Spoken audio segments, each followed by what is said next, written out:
previously on Marching in Paisley, a self-standing, canny, independent town existing in the shadow of the neighbouring giant 6 miles to the east, but determined to pursue its own merry way. As with the town, so with the football team. In the New Year's Day game of 1892, James Dunlop fell on a piece of glass, tetanus set in, and he died. In 1919, they matched the men to the moment when they won a national trophy. At Parkhead, they defeated Hearts convincingly enough 3-0 in the final. The following year was better, a respectable 8th, due in no small measure to the feats of Donkey Walker, who scored 45 league goals, then and for some time afterwards, a record. Each man received £8 for his efforts in a bottle of whisky. In a heroic act of self-denial, Dave McRae said he wouldn't drink his till the cup came back to Paisley. Of the famous whisky bottle. How do you feel about it, Davy? Excited? No, not excited, but I'm quite well pleased, and I'm right pleased it is. Over here, Davy, just let's have a look at it. That's the thing. Out it comes now. I'm pleased it is, Davy Lapsley. The man he recommended to us was Alec Ferguson. Something drastic needed to be done at St Mirren. And I set about it in my own way and made decisions which, maybe surprised some but it had to be done, Jim Clooney got on with it. Fitzpatrick and McGarvey left. Thompson, McDougall and Sumner came. And St Mirren could still win at Ibrox. McDougall again. And it's a goal! Richardson. Beckett! Oh, what a goal by Beckett! Oh! Looking at a cross. There's McGarvey! St Mirren are ahead once again, and it's Frank McGarvey celebrating in customary fashion. Billy Abercrombie. And it goes to Ferguson. Great run by Ferguson here. Can he put it away out?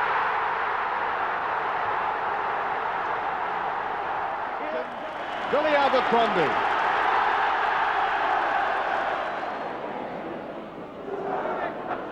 Oh, he did that very well. Stick right there. Storferson, that's a beautiful goal. The continental influence continued with the signing of Victor. Immediate aims must be to maintain our position in the Premier League. We've had some taste of Europe. It would be great to get back into Europe, and that must be our next aim. And even better still would be the thought that one day we might be able to win the Premier League. We start our journey where we left off in the summer of 1991. Saints had only just been saved from relegation by the expansion of the Premier League. David Hay was brought in as manager to keep them there. Gordon Smith stayed on as assistant boss, and Scottish World Cup captain Roy Aitken arrived as player coach. Unfortunately, Saints would succumb to relegation at the end of the 1991-92 season and proved to be a pivotal point in the club's history.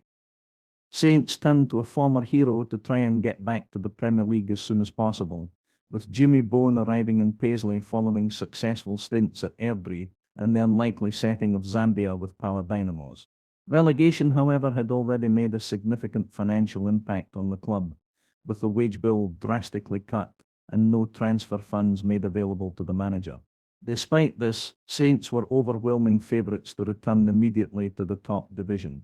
But the first match in the second tier for 15 seasons couldn't have gone worse when Raith Rovers recorded a 7-0 win in Kirkcaldy. In response to this catastrophic loss, Icelandic striker Gudmundur Torfason left the club, and young Barry Lavetti was promoted to the first team. The defence tightened significantly and went a club record 565 minutes without conceding a goal. Lavetti scored at a consistent rate, despite not starting every week, and by November Saints had moved within a point of Rovers at the top of the division. Unfortunately, the form was not maintained, but promotion was still a possibility until the penultimate match of the league season in May 1993 at Somerset Park. Sadly, a 3-each draw effectively ended any realistic hopes of a quick return to the Premier League.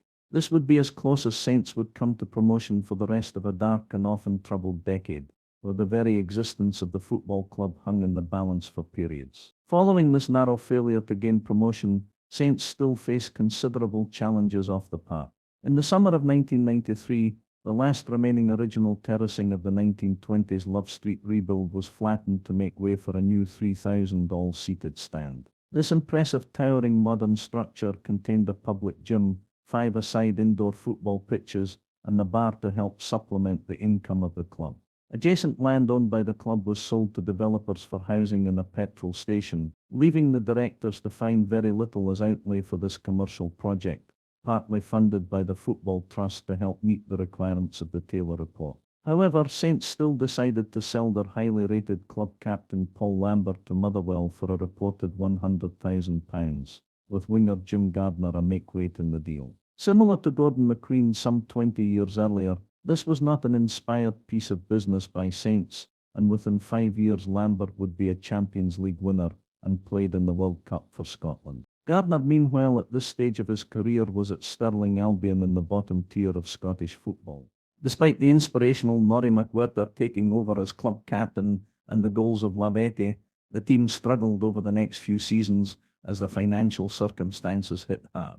A number of talented youngsters continued to flood the team, but more out of necessity than choice as the manager had no money available to him. So bleak was the situation in the early part of the 1995-96 season, that for the second time in a few months the directors paid for a player out of their own pockets, when Scotland's top scorer Mark Yardley was purchased from Cowdenbeath for £25,000. The striker would score within a minute of his debut and play a vital role over multiple seasons as Saints fought for stability and a return to the top tier. Such is life in modern football, however, that the managerial merry-go-round was never far away. Following a 4-0 League Cup win over Berwick Rangers in August 1996, Saints board took the unusual move of terminating assistant manager Kenny McDowell's contract.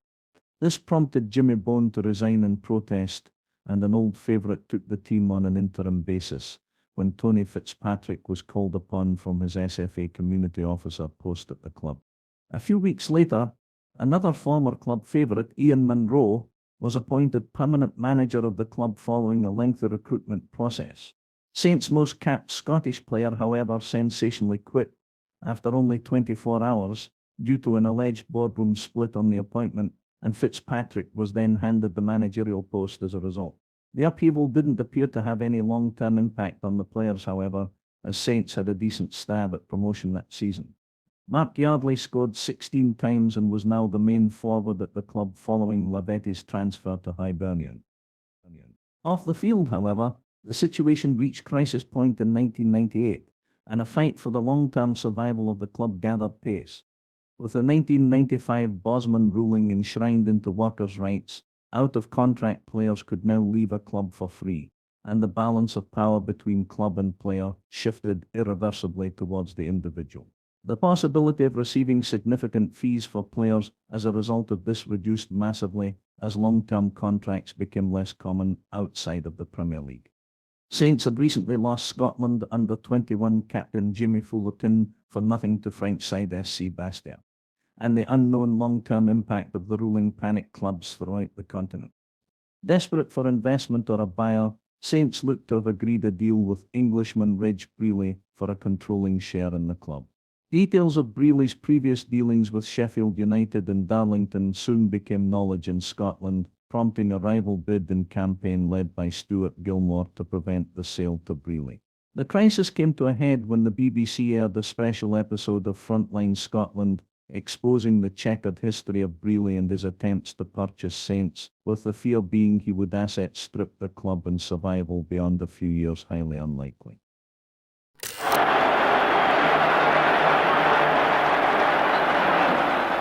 This was the focus of Mr. Brealey's latest aspiration, Love Street, home to St Mirren Football Club, the pride of Paisley for more than a century. The club's directors had agreed in principle to accept the offer which was made through Mr. Brealey's company, Antrack Investments Limited. But who exactly are Antrack Investments?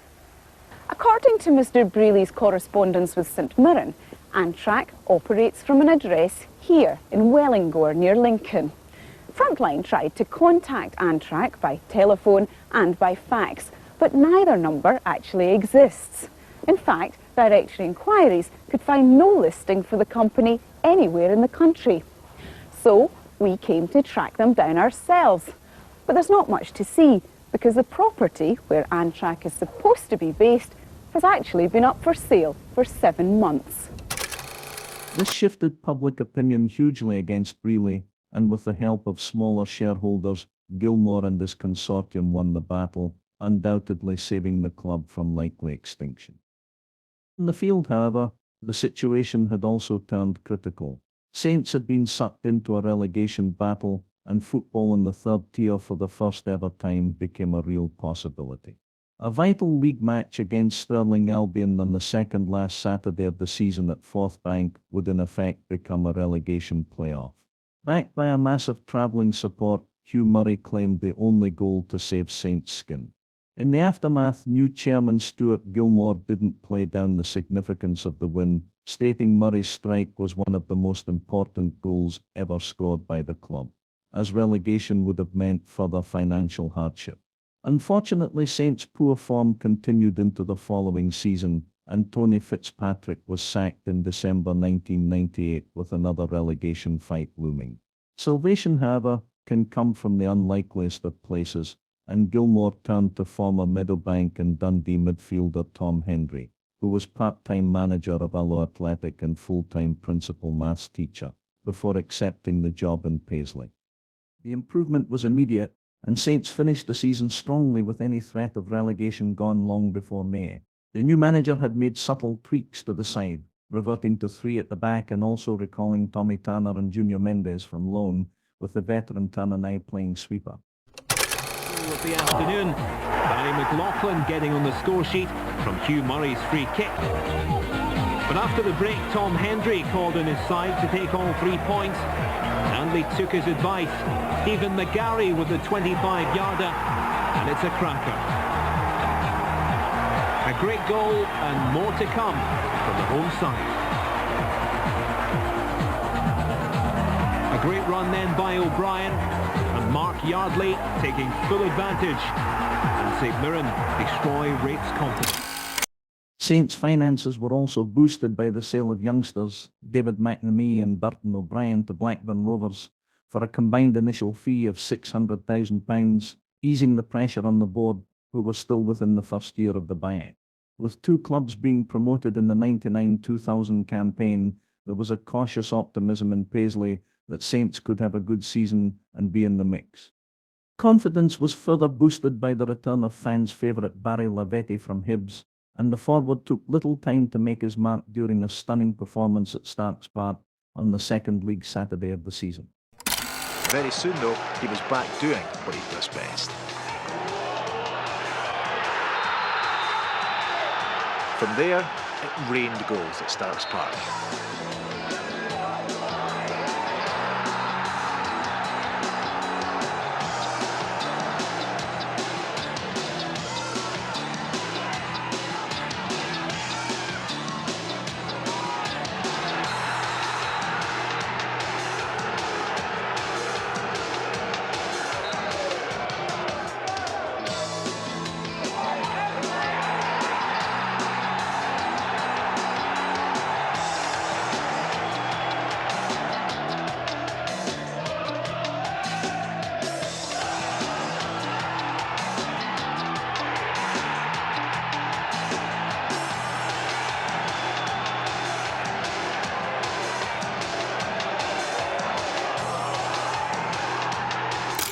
From here, Saints went into overdrive, playing some of the best football seen in Paisley for decades. By the end of the first quarter of matches, they had only suffered 1 defeat and were top scorers in Britain. Morton proved no match for Saints in the first derby of the season at Love Street either, with Mark Yardley and Barry Lavetti continuing their uncanny habit of scoring against the Greenock men. Viewers will remember this man's father, Sergi Baltaccio, with the pass forward to Mark Yardley. And look at the skill from the big man before he dispatches that one past Ali Maxwell in the Morton goal, the equaliser for St Mirren, and an absolute peach. Yardley takes his time, picks his spot, and a superb left foot finish. Well, St Mirren were to go 2-1 ahead thanks to this goal from Barry Lavetti. The ball on the way over the line when it's handled, and Barry Lavetti continues his on-loan love affair with St Mirren. 2-1 to the Saints. Well, into the second half now, and a third goal for St Mirren. The ball coming off the bar there, and there's Barry McLaughlin right on the line to put St Mirren 3-1 ahead. Despite the impressive form and large crowds flocking back to Love Street, the media retained their opinion that Saints could not continue this surge, and big-spending Dunfermline Athletic remained firm favourites for the title. Saints were expected to drop out of the promotion chase, leaving another two big-spending clubs in Livingston and Falkirk as the realistic challengers to the Paras. The Paisley men would not be shifted, however, and dug deep during a cold winter to still lead the pack going into the final quarter of a pulsating season. The spirit and belief within the squad was summed up perfectly in another incredible match at Starks Park against Wraith Rovers in early 2000. Saints lost the opening goal with just 5 minutes remaining, but still came back home with 3 points. The opinion in Paisley was now unshakable, and destiny was firmly with St Mirren. Games, but that was just the character of the team. They just refused to sit back and accept a draw, and we pushed forward on many occasions, and I think justifiably scored. Late goals became a normal occurrence for Saints, but the biggest obstacle to the seemingly inevitable march to promotion was faced off the park. During Saints' time outside the Premier League, the clubs in that division had broken away from the Football League and formed the SPL. One of the mandatory rules was a 10,000-seated stadium, and Saints were some 1,800 short of this target. This left the board with a decision to make: either seat the Love Street end of the ground at considerable cost or forfeit promotion. The choice was easy, and Saints started the process to cover and seat the last remaining standing area at the ground, beginning in January 2000 to meet the deadline of the 31st of March. Similar to every obstacle put in Saints' way off the park throughout a wretched 1990s, the challenge of building a new stand in just 10 weeks was swatted aside by a determined club. Any possibility of the side wobbling on the park was dispelled completely when the team won 8 matches in a row, culminating in promotion being won at Somerset Park against Ayr United in the 7th of these. The following week, Saints clinched the spectacular championship title by beating Wraith Rovers 3-0. The Saints players and fans celebrated long into the weekend as the often punishing 1990s were expelled to history. The streets of the town were black and white again following the grimmest of periods, and the fans reconfirmed without any doubt that Paisley belonged to St Mirren and St Mirren belonged to Paisley. Spontaneous street parties kicked off all over the borough in the biggest celebration Paisley had seen since 1987. Although the First Division title is not a major trophy like the Scottish Cup, this victory was treated like so by the supporters due to the circumstances of the period between the win at Hampden Park and the Millennium, elevating this success to one of great significance. The majority of the squad had come through the youth ranks of the club or were local to the area, giving an unbreakable bond between the players and fans.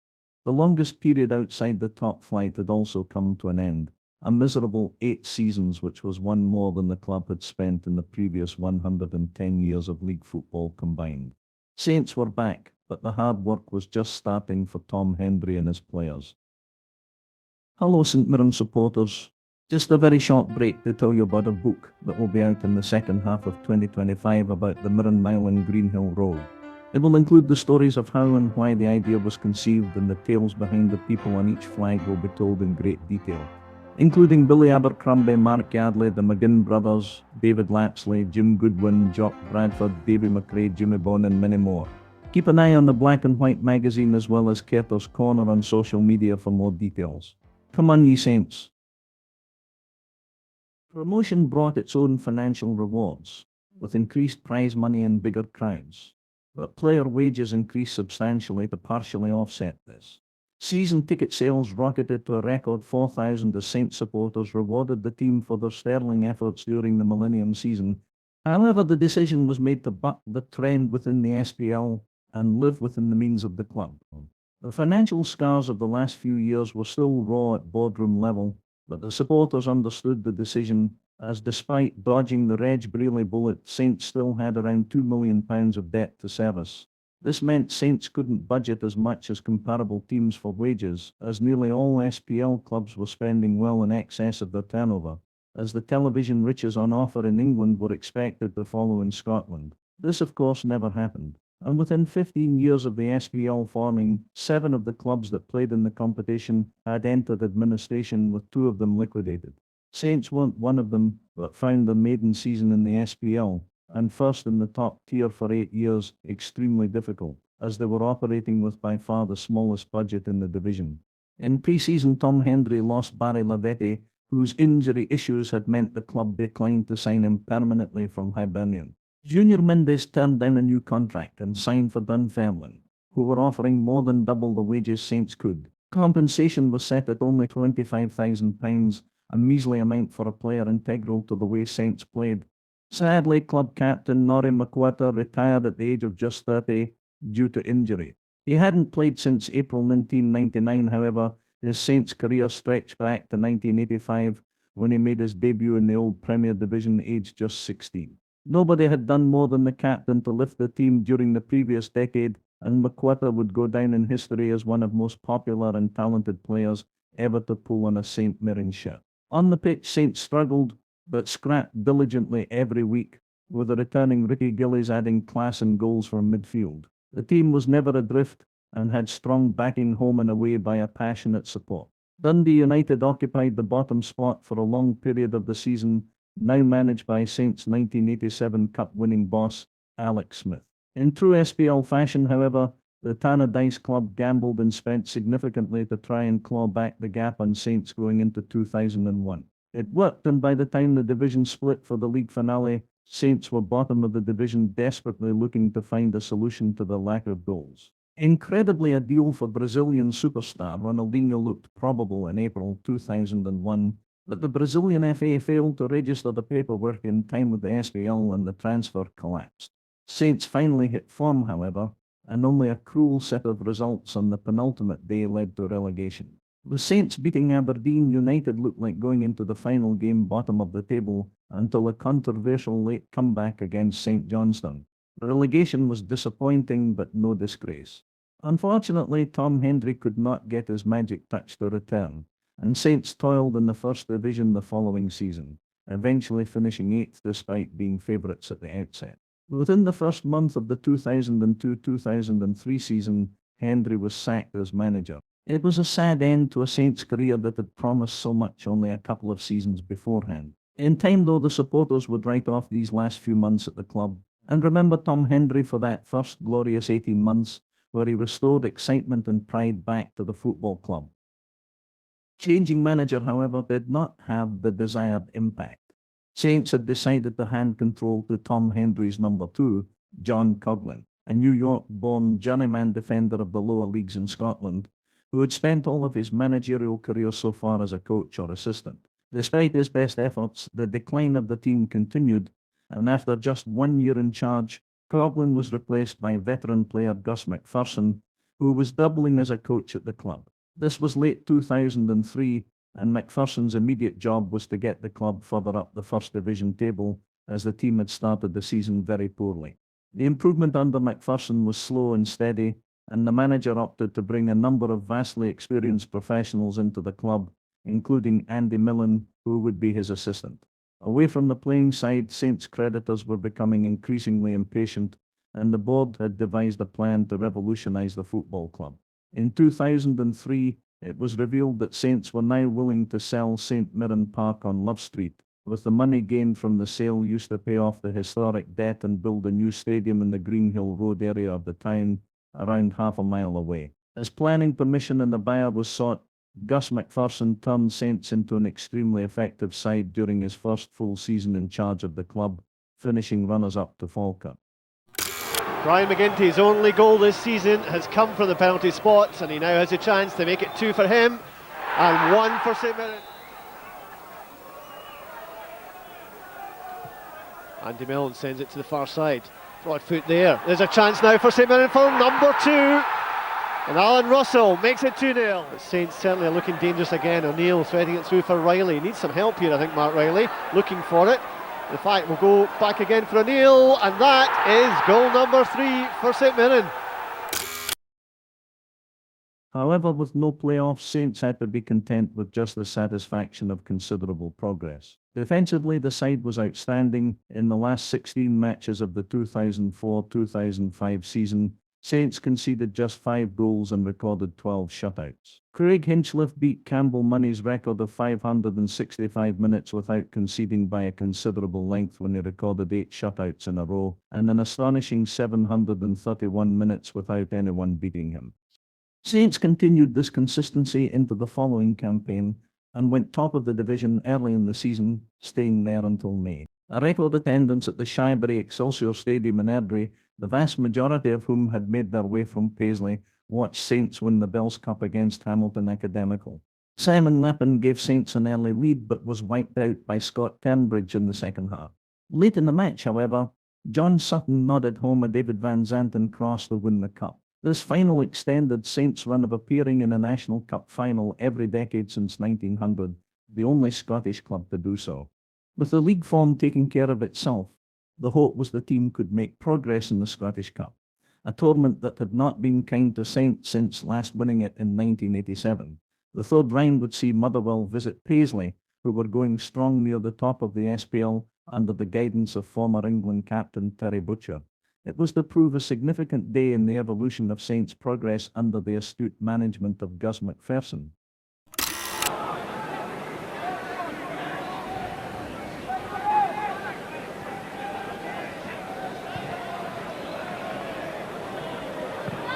High ball moved forward by Porter, and a good take again by Corcoran. Trying to cut it back, Charlie Adam! And St Mirren are in front! Terrific movement there from the home side again! And with 22 minutes played, they're in front!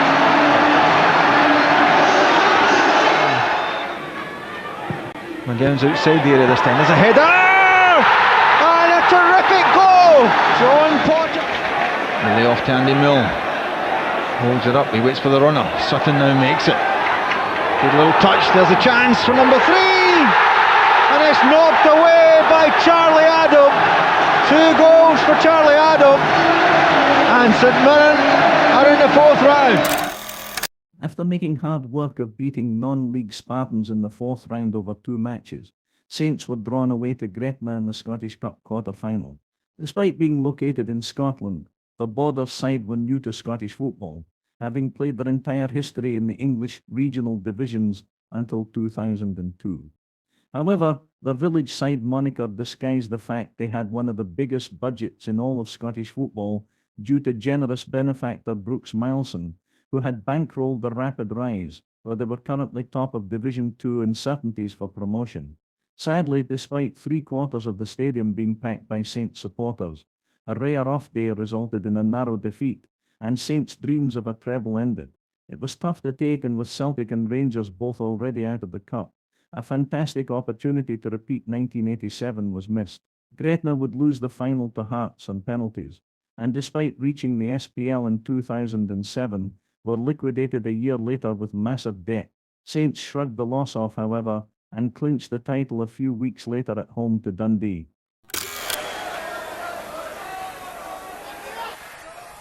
Dundee struggling to get the corner away. Hugh Murray with the shot, and it's in there for St Mirren, and it's Broadfoot who scores the opening goal here. So Bobby Mann makes a move inside the area. The free kick. Oh, the free kick's come back off the post, and a real chance for Dundee, and that has stunned Love Street. The ball into the penalty area. Bobby Mann away, and it's not quite fully away. Van Zanten, Andy Millen with a drive, and it came off Sutton. It's still there for St Mirren, the chance for the second goal. And Billy Mehmet scores his first goal for St Mirren, and what a time to score it. He could not have picked a better game, he could not have picked a better time. And the fans celebrate, the players celebrate. Just to like it for the fan side, I've not went for us maybe the last 2 years. I've not done well, but fair play to Andy and Gus McPherson, they've been brilliant since I've came here. I think you appreciate it more and more the older you get, and don't know what's happening next year, need to speak to the manager, but it's just great to get this club at the first division into the Premier League once more. Shows you the size of this club, what it can achieve. For us in the SPL and maybe stay next year, they'll come out every week like this. Look at this, 10,000 rows here. Doesn't get much better than this. Ramsey's won a good header and I just thought this is my chance. And to get it away, I wanted to do my dance earlier but the boys won't let me. I'm sure Gus will have as big a budget as we can afford. That's the four that are all here today will determine how big Gus's budget is. It was a different type of season and style to the Millennium Champions. However, this was a streetwise and dogged team, probably better equipped to deal with the SPL. For Stuart Gilmore, his days of deciding player budgets hampered by debt repayments were coming to an end. The club had successfully negotiated all potential issues with the local council and Scottish government over the sale of Love Street for commercial use, meaning they would get the highest possible amount for the land. Talks were now at an advanced stage with multiple supermarket chains over the sale, which would continue as Saints made a good start to life back in the SPL, sitting in 7th place with 14 points after the first round of fixtures. It wasn't the last, however, and the team would win only one of the next 22 league matches.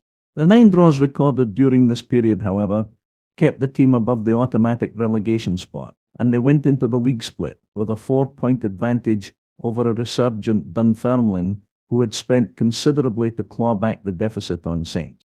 The parallels to the 2000-2001 season were obvious, and when the teams met in the second match after the split, the East End Park side reduced the deficit to 1 point following a 1-0 win at a sold-out Love Street. Both teams won their next matches, and the 1-point difference went into the penultimate game, where Saints travelled to Motherwell and the Fifers were at Inverness.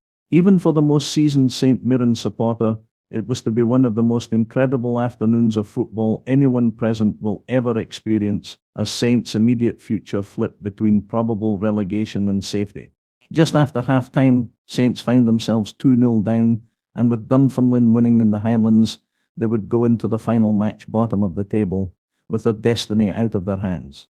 Gus McPherson immediately flung on the cavalry in the shape of Billy Memmott and John Sutton, however, and the afternoon took a huge twist in Saints' favour. Let's get the ball into the middle, plenty there. One of them is Sutton, and it's a goal for St Mirren, and a terrible error from Colin Meldrum, and St Mirren are back in this game. Maxwell into the middle, broad foot is there for St Mirren. Billy Memmott! It's 2-2! Unbelievable scenes at Fir Park! St Mirren have come back from the dead. But the ball was played into the middle. Kip Broadfoot couldn't get the shot himself, laid it back to Memmott, and his free kick comes in, it's up in the air, it's still not cleared, and Sutton! He's done it for St Mirren! John Sutton rammed the ball into the nets, and St Mirren have come back from the dead. As John Sutton smashed in his winner at Fir Park, in the Highlands, Inverness scored 2 late goals to record a 2-1 win, and news filtered through to Motherwell that Saints were safe following a pulsating afternoon of action. With SPL football secured, the board could breathe a little easier, having agreed a deal a few weeks earlier with Tesco to sell Love Street for £15 million. The agreement would mean the historic debt that had been hanging over the club since the early 1990s would be cleared. In addition to this, a new 8,000-seater stadium would be built in Greenhill Road, where the former Saints ground of Westmarch had been located, the home of the club before they moved to Love Street in 1894. Further good news was announced when a training centre and youth academy was to be erected in Ralston, with a 100-year lease agreed with the local council. Leaving Love Street, however, was an emotional wrench for many fans and former players, but the hope was a new, brighter future lay ahead for the club. As the new ground at Greenhill Road took shape, Saints were comfortable in the SPL, and by the time the big move was ready to happen in January of 2009, were sitting mid-table with the possibility of top 6 football to come in the second half of the season. The final match at Love Street was a tense 0-0 draw with Motherwell, but the result was never important, as this was an opportunity for supporters and players of the club to celebrate the only ground any living St Mirren fan had ever known. It was to be an emotional day for everyone connected with the club, when even the hardiest of supporters shed a tear.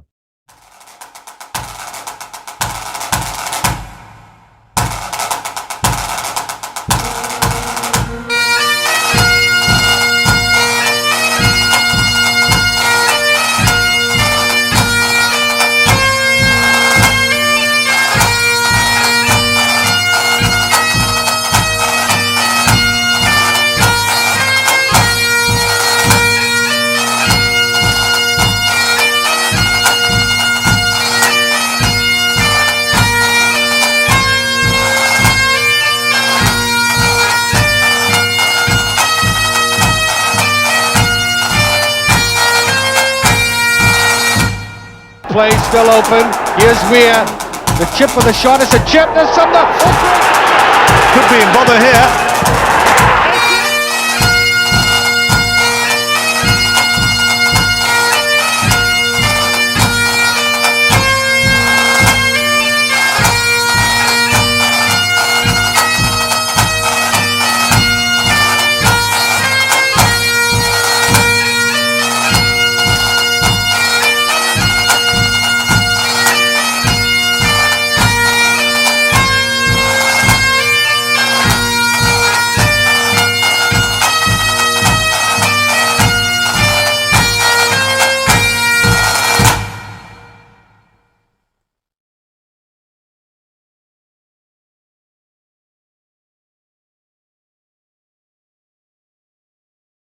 As one chapter closes, another begins.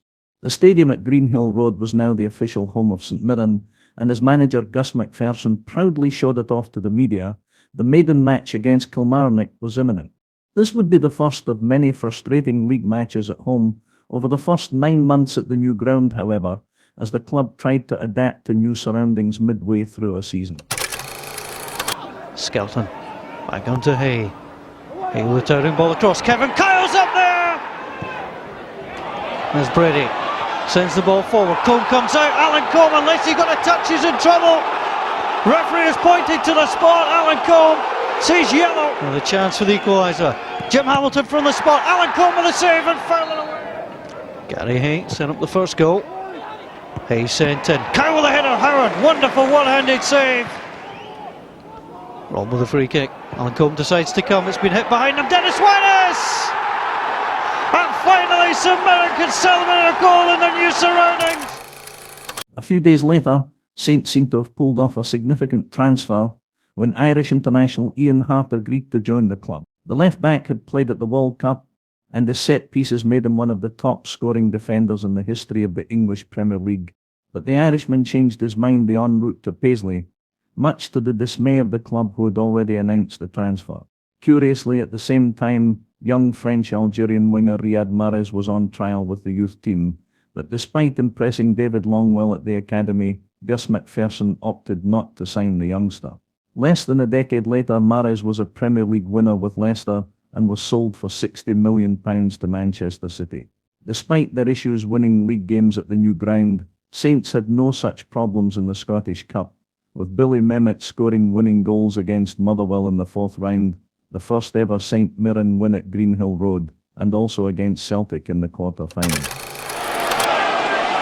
Hero here against Motherwell, Billy Mehmet.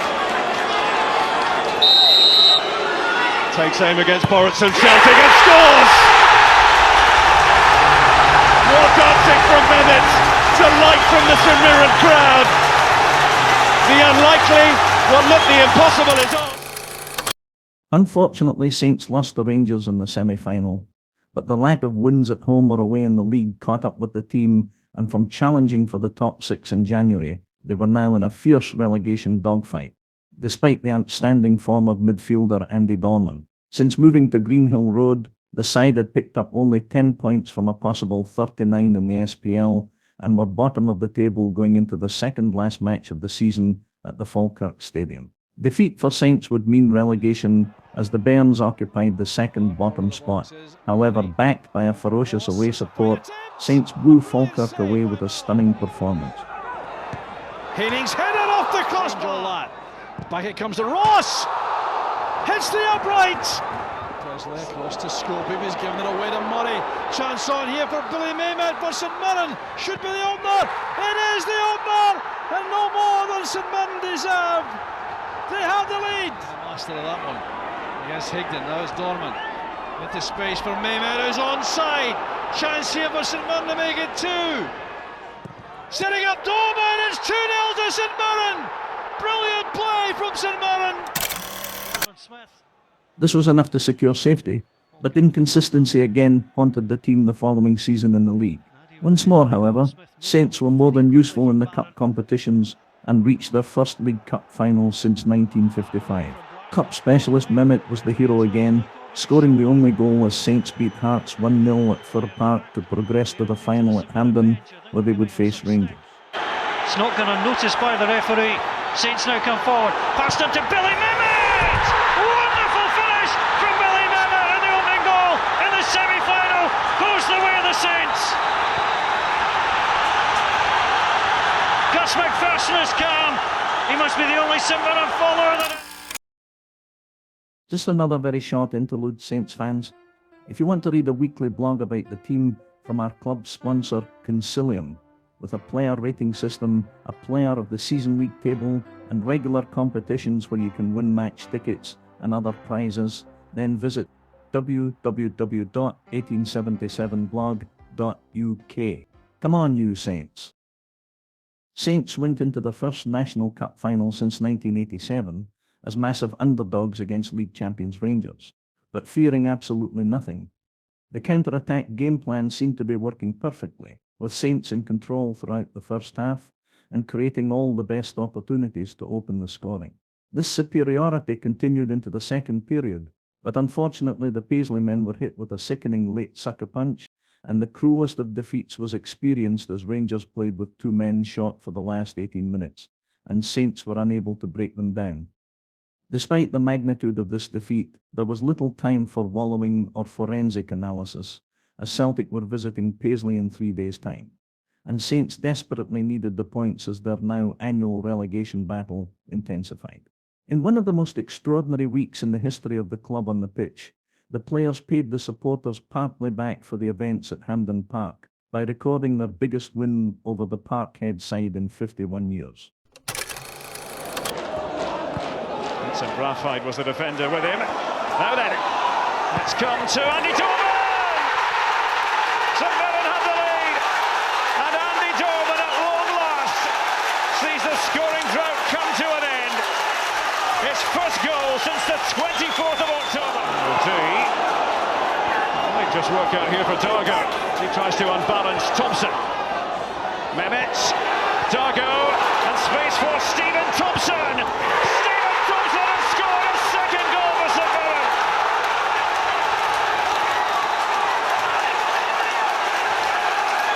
They have taken another step towards saving themselves. Celtic torn apart at the back. As I said earlier, it just gives his detractors more ammunition, and he'll have to face the wrath of supporters again. Now then, St Mirren pushing for the third! It's truly unbelievable! Andy Dorman for the second time tonight! And St Mirren are going to defeat Celtic in the SPL. St Mirren Football Club, this will be one of the, well, I say the greatest nights, but one of the better nights they've had for a long time. Oh, it's Thompson, it could get better for St Mirren! It's number 4! A double for Stephen Thompson, just as it was a double for Andy Dorman before him. St Mirren have run riot, and Celtic are on the receiving end of a thrashing. This may have helped save the team from relegation, but one of Saints' longest-serving post-war managers, Gus McPherson, was relieved of his duties at the end of the season after almost 7 years in charge. It was the end of an era at Saints, with Andy Millen following the manager out of the club, as did the main goal threats in the team. Andy Dorman to Crystal Palace, and Billy Mehmet decided to try his luck in Turkey. The board turned their attention to the lower leagues for a replacement and appointed Cowdenbeath manager Danny Lennon and his assistant Ian Jenkins to take control of the team. Several players from the Blue Brazil followed the management duo to Paisley, as well as a number of lower league men, but it was a difficult first season for Lennon, as Saints only clinched safety late in the season with a first win at Aberdeen in 34 years. Michael Higdon scored 14 times during the season under Lennon, however left under freedom of contract to Motherwell at the end of the campaign.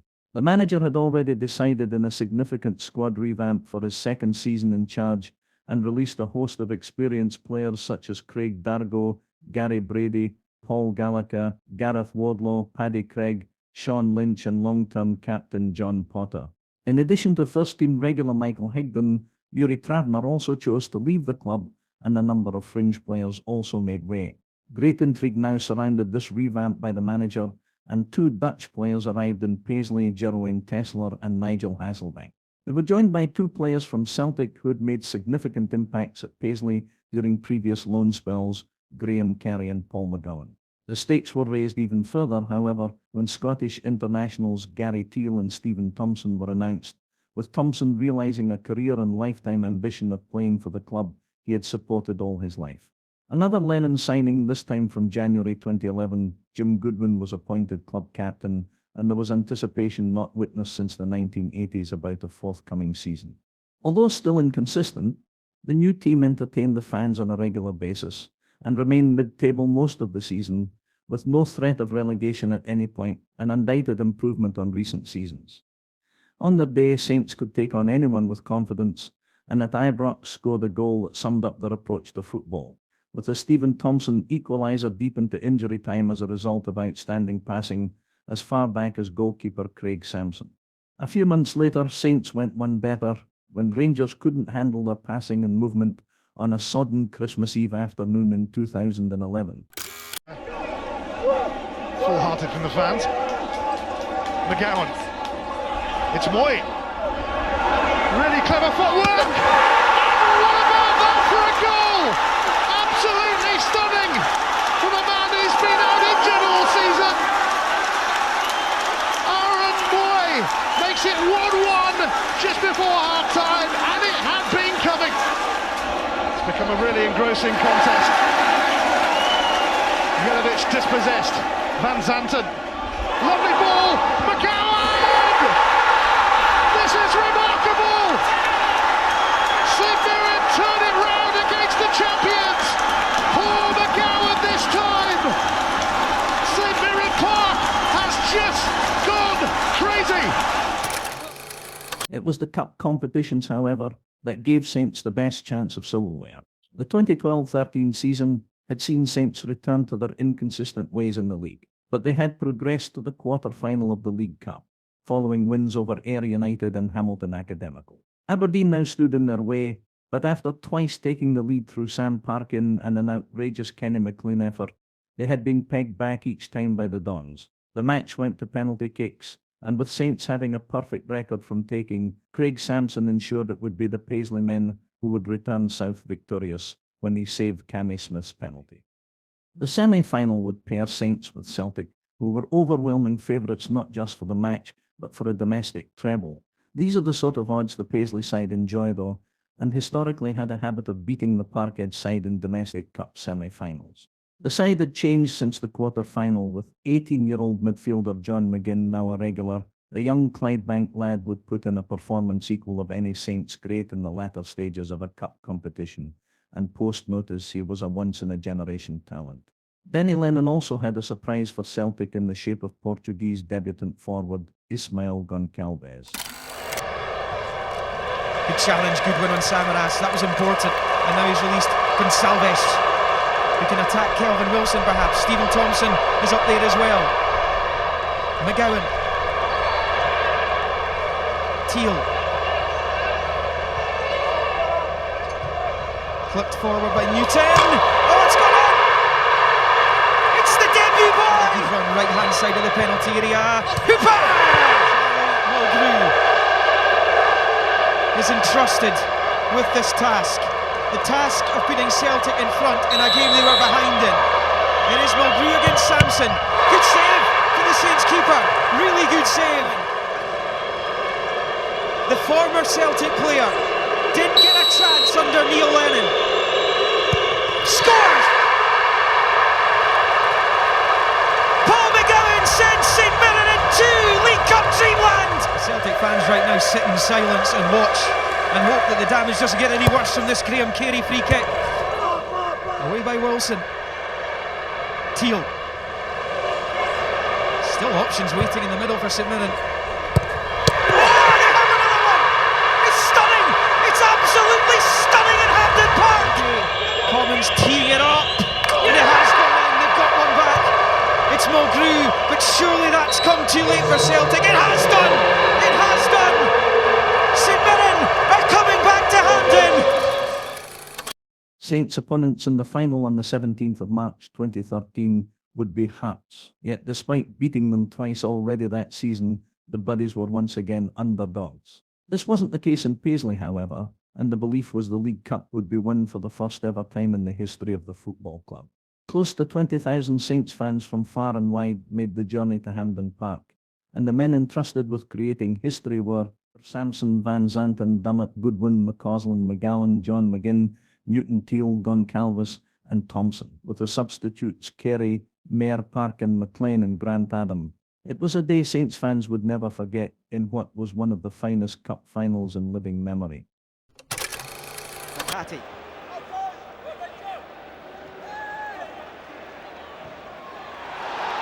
Well, it was a very strong challenge on this near side on Sutton Hartswell's to play on though. It is Ryan Stevenson, one way, then the other. What else? Scottish Cup final. Gary Mackay cancelling it out. It was a late winner from Frank McGarvey. As Thompson finds Teal, who's onside. This is the big moment. Surely this is going to be 1-1. And is! They've been up against it. And Ismail Gonçalves hoists St Mirren off the canvas. McGinn. Gonçalves.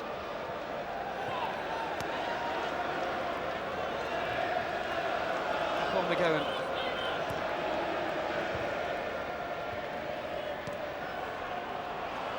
John McGinn. St Mirren slowly but surely coming forward. Dummett gets it in for Thompson! What a start to the second half that is! The boyhood buddy Stephen Thompson fulfills a childhood dream. They have turned it round. Connor Newton. Gonçalves, Newton continued his run. Newton! Have won the cup for St Mirren. He's certainly given them insurance. And Connor Newton, what a time to get his first goal for the club in a cup final at Hampden Park. Newton, it's a good run by Stevenson, and he's found him. Ryan Stevenson, in he goes. Webster picks up the book, and St Mirren can take all the time they want. That's it. The long wait is over. St Mirren to silverware. There will be black and white ribbons on the League Cup tonight. It is making the short journey to Paisley for the very first time. The achievement must have felt all the sweeter for supporters old enough to remember the 1990s, and also put to bed the misery of the 2010 final forever. The sale of Love Street was still raw for some, but even the most sceptical of fans would concede that days like this were only possible due to the paying off of the debt and move to the new stadium. As is customary, the celebrations went on for days in the town as the supporters and players partied, often in unison, during unforgettable hours in the aftermath of Hampden Park. The mastermind behind the success, Danny Lennon, had put together a side capable of beating anyone in Scotland on their day and had peaked perfectly during the cup run. This goodwill over the success, however, didn't last forever, and at the end of the following season the club did not renew Lennon's contract and his assistant Tommy Craig took over. This ended an extremely stable period enjoyed by the club in the dugout, where only two men had managed the club in the past 11 years.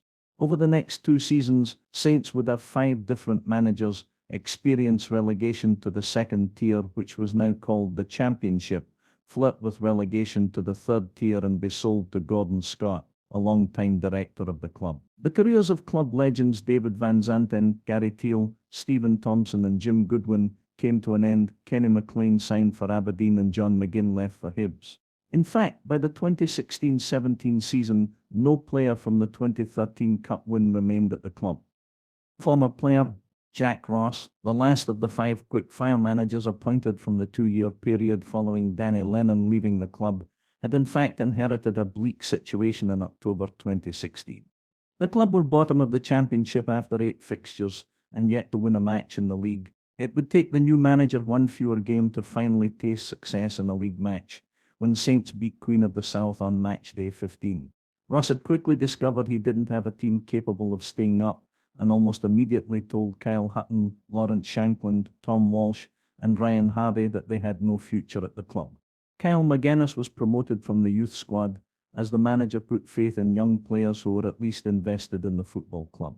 In January, when the transfer window opened, Ross let goalkeeper Scott Gallagher leave for free along with his namesake Callum, who signed for Dumbarton. He then sold Jason Naismith to Ross County and Kyle McAllister to Derby to try and finance a footballing miracle and keep Saints in the second tier of Scottish football. In came goalkeeper Billy O'Brien, Adam Eckersley, Craig Story, Pal Feldy, Josh Todd, Harry Davis, Cammy Smith, Stelios Demetrio and Rory Loy, in the hope they would gel immediately and give the club a fighting chance of avoiding life outside the top two divisions for a first ever time. The key signing, however, would be the return of a youth team graduate who had left in 2010, Stephen McGinn.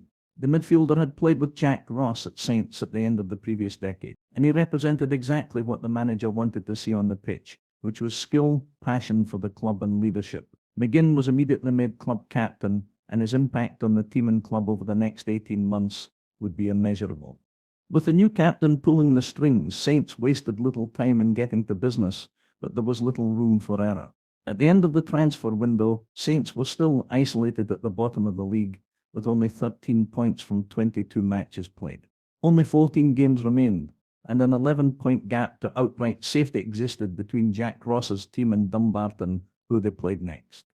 The 2-2 draw was disappointing, but Saints made no mistake the following week at Somerset Park against Ayr United in a match they had to win.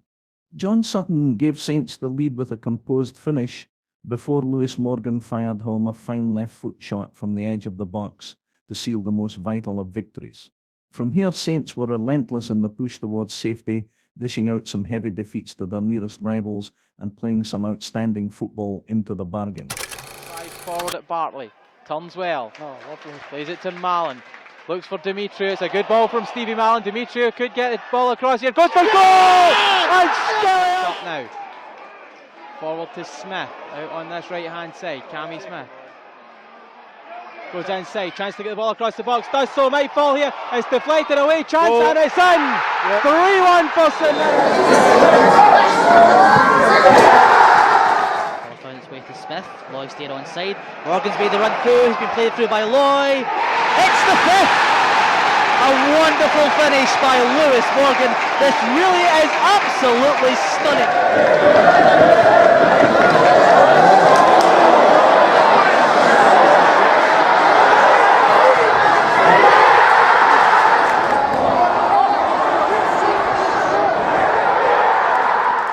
From Loy, there's Mallon. Oh my goodness me! That is absolutely world class from Stevie Mallon! Incredibly, this outstanding form left Saints in 8th position with one match remaining and now no longer at threat of automatic relegation. A draw at champions Hibs on the final day would be enough to clinch outright safety, and a Rory Loy goal duly delivered this astonishing feat. Avoiding the relegation playoff spot on goal difference isn't usually the making of a team ready for a promotion push the following season. But the confidence of the support and team was high, and this was the expectation. Even the bookies partly agreed as Saints were second favourites for the title in the 2017-18 season. But they got this wrong, as Saints simply continued where they left off and strolled to one of the most convincing second-tier titles in history. Dundee United were the overwhelming favourites before the season started, and for large parts of it, even as they trailed Saints by 10+ points in stages. The Tannadice club just didn't have the firepower or class of Saints, and in particular Lewis Morgan, who was the standout player in the division as proved here when he dismantled United in August. With this marker laid down, Jack Ross's side racked up an impressive run of victories, including wins against what were previously considered bogey teams or grounds, such as Dumbarton and Inverness away. At first, Dundee United hung on to Saints' coattails, but when Morgan took them apart again in December, within 2 months the Tannadice club were 17 points adrift of the Paisley men, and the title was all but over by the end of February. Saints even took the time to score a goal endorsed by Barcelona, a brilliant move finished off by Cammy Smith at East End Park, which won multiple Goal of the Season awards. In April, at the third time of asking, Saints clinched the title after a 0-0 draw with Livingston, who were now closest challengers, albeit 12 points behind Saints. The excitement generated by Jack Ross and his team had Saints supporters dreaming of what could be achieved in the Premiership under his command. Sadly, the fans never found out. Jack Ross surprisingly left in the summer of 2018 to English third-tier side Sunderland, and after trying his luck at a number of other clubs afterwards, was out of football management completely within 4 years. The setback for Saints, however, started the management merry-go-round again. Ross's replacement, Alan Stubbs, lasted just 77 troublesome days in charge of the team, where he had ripped apart the winning squad and rebuilt it using the loan market and an English non-league recruitment academy. Saints turned to Irishman Oran Kearney to try and fix the multitude of issues within the squad, and in an eerily similar way to the first season under Ross, Kearney restructured the team in January and somehow kept Saints up via the playoff in May, following an 8-match unbeaten run at the end of the season. Gordon Scott was not convinced, however, and replaced the Irishman with another during the summer of 2019, when Saints legend Jim Goodwin was appointed manager of the club. In an extraordinary first season in charge, a pandemic would end the campaign early, but Saints beat Hearts 1-0 in the last played match of the season, relegating the Tynecastle club and saving themselves into the bargain. The following season was just as strange, as the entire campaign was played behind closed doors due to the pandemic. Saints were the only team to beat Rangers domestically in any competition, when Conor McCarthy scored a late winner in the League Cup quarter-final, and the team also recorded their first win at Parkhead since 1990 after goals from Kristen Dennis and Ilkay Dirmus secured a 2-1 victory. The season ended in massive disappointment as Saints dropped out of the top 6 in the last minute of added-on time at Douglas Park before the league split, having occupied a spot here for almost the entire season. Furthermore, Goodwin's side were eliminated in both domestic cup competitions at the semi-final stage, when Livingston won 1-0 in the League Cup and St Johnstone 2-1 in the Scottish Cup. Saints were well on their way to finally breaking their top 6 hoodoo the following season. However, Goodwin shocked the club by leaving for Aberdeen in February with the team in 6th position and having won 6 of the last 7 matches. The previous summer, Chairman Gordon Scott had facilitated the sale of his majority shareholdings to the St Mirren Independent Supporters Association, and the club was now fan-owned. This would be the new board's first managerial appointment. They decided to go for another Irishman, former Motherwell manager Stephen Robinson, who was headhunted from English League One side Morecambe. The change of management had an initial adverse effect on the players, and Saints only secured outright safety in the second match after the split when Greg Kiltie scored the winning goal at McDermott Park. All Robinson needed, however, was time, and a transfer window or two to get the squad in its best shape for decades. 6 players went out during the summer, and 8 came in: Trevor Carson, Mark O'Hara, Ryan Strain, Declan Gallagher, Keanu Bacchus, Jonah Ayunga, Toyosi Olusanya, and Alex Gogic. 5 of these players would be capped or become international players at the club, and after a tricky start in the League Cup, Saints soon began to stamp their authority and ended Celtic's 38-match unbeaten league record in August. The good form continued, and Keanu Bacchus was called up to the Australian squad for the World Cup in November, having been previously uncapped before his move to Saints only 3 months earlier. He was the first ever Saints player to appear at the finals, and even played in direct opposition to Lionel Messi of Argentina in the second round. Following the winter break due to the finals in Qatar, Saints kept up with the challengers for a top 6 place, and faced third-place Hearts in April, knowing that a win at Tynecastle would leave them just a point behind them and virtually guarantee a top 6 spot.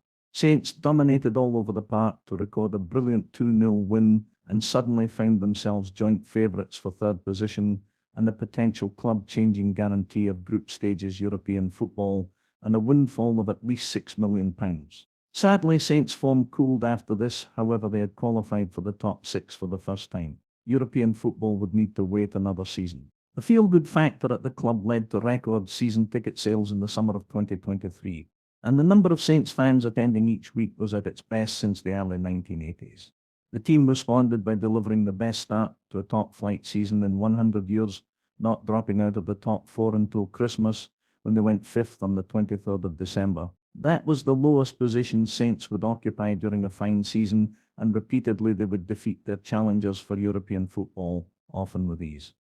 The never-say-die attitude of the squad was summed up perfectly. when Saints scored twice deep into injury time to claw back a 1-goal deficit against Aberdeen and win the match in the spring of 2024. This more or less guaranteed top 6 football, and they would meet Dundee at Dens Park after the split, knowing that victory would all but ensure European football for the following season. Saints didn't disappoint. Boyd Munt to the back post, headed away. Ryan Strain picks up. Gets the cross in. It's bouncing around. Alex Gogic! St Mirren have the lead in Dundee. As Gogic nods back in. It's bouncing around Bolton. Scott Tanzer, lovely touch. Scott Tanzer! St Mirren have a second. And it is oh so easy for the Buddies. Dundee just never got that ball under control. Gets there ahead of McCowan. Bacchus. And Dundee just back off. Here's Mandron. Gets it out of his feet. Still got it. Finds Olisanya. And St Mirren have a third. John McCracken can't keep it out. And all 3 points will be going back to Paisley. European football was officially secured the following week, and a 37-year wait for a return to continental competition was ended by Stephen Robinson and his players. At the start of the following season in the Europa Conference League qualifying rounds, Saints overcame Icelandic side Valor after a thumping 4-1 win in Paisley. This meant a meeting with top Norwegian side SK Brann, but with the tie poised at 2 each on aggregate going into the last 5 minutes in Norway, 2 late goals ended the long-awaited European adventure on this occasion, but it was good to be back. All those years ago at the end of marching in, then Chairman Alan Marshall had 3 hopes for the future: to retain top division status, to qualify for Europe again, and finally to be champions of Scotland. 33 years later, we can now say St Mirren have achieved 2 of these. The supporters may no longer walk down Love Street like their forefathers to watch Saints every second Saturday, but the hopes and aspirations remain the same for supporters. We go in hope rather than expectation, but as long as the players give everything for St Mirren Football Club in the town, supporters will be satisfied enough. Occasionally it all becomes worthwhile, and the team does something quite magnificent to leave us overwhelmed with pride for days or even weeks.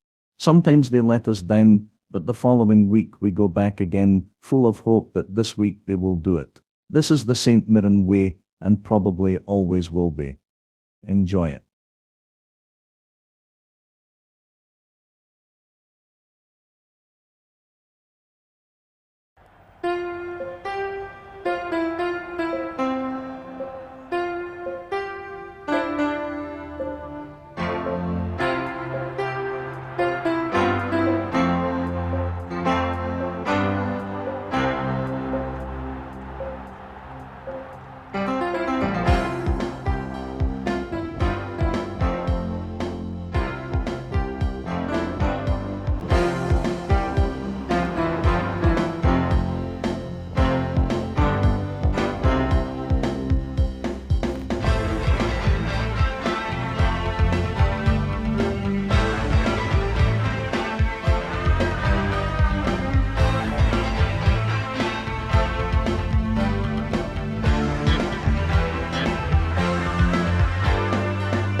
Whatever the future holds for St Mirren, one thing can be said for certain. For players and supporters, the Saints will continue to go marching in.